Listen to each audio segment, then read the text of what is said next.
Hi, this is Julian for Production Expert. This is the Apogee Symphony ECS Channel Strip. This has been available for a while as a DSP plugin for the Symphony hardware. It's now available as a native plugin, and I've got it and I'm really impressed.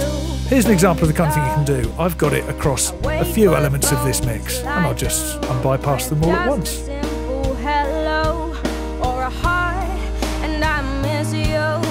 I'm really impressed. I'm really impressed with how this works. It's simple. It looks kind of oddly old-fashioned, actually, the UI, but that really doesn't matter because everything's there that needs to be. It is an EQ.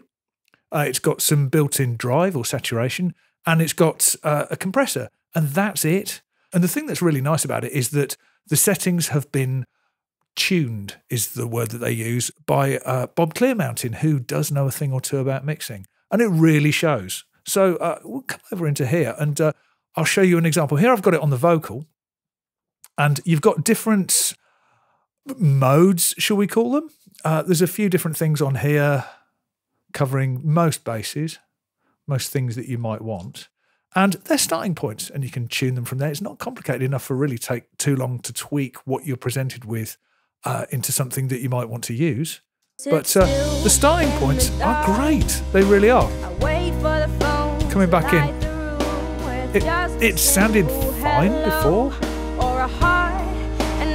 But bringing this in, okay, there's a little bit of treble lift. There is a bit of treble lift. Some of the examples start with boosts already in. It kind of feels like cheating, but it's just a preset after all, and that's what you're dealing with. So, for example, here on the drums, let's go on to the drums.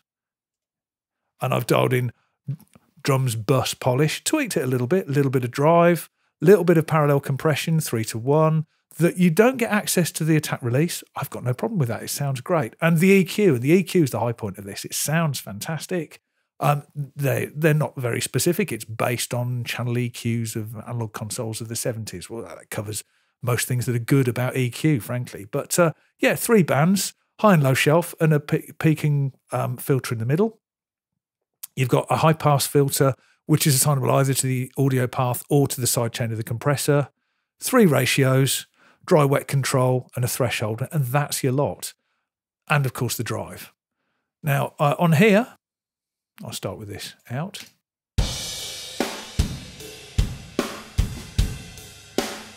And the thing I keep coming back to, I actually dialed that back. That default setting is 10:1 and a little bit more aggressive, but parallel compression. And I've dialed it right back, but still, what I'm getting is usable just immediately. If I bring the bass in, and we'll dial that out.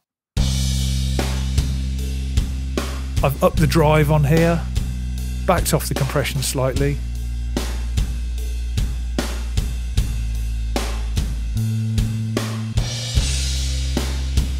And there's that nice round subbiness that you really like on things like that. Piano, this is just mini grand. And here again, it's kind of about the parallel compression and healthy boost. I'm yet to use this EQ with a cut, which says a lot about the EQ.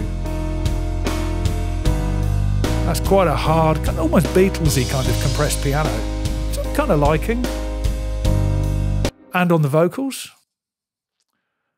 I can probably knock everything out now. And on the vocals, we're dialing in some top end. I think you heard that straight when I brought it in. Bit of parallel compression again. Nothing complicated, but it sounds good, and ultimately that's the point. We'll start that with that out. Sit still in the dark. I wait for the phone to light the room with just a simple. And the important thing here, of course, is that you can dial in top end, but some top end equalizers are harsh and some aren't, and this isn't. It's very sweet. So it just goes to show that good doesn't have to mean complicated. This isn't complicated at all, but it sounds consistently good. And yeah, it's been far better than I expected. Far, far better. So yeah, that's Apogee Symphony ECS Channel Strip, now available native.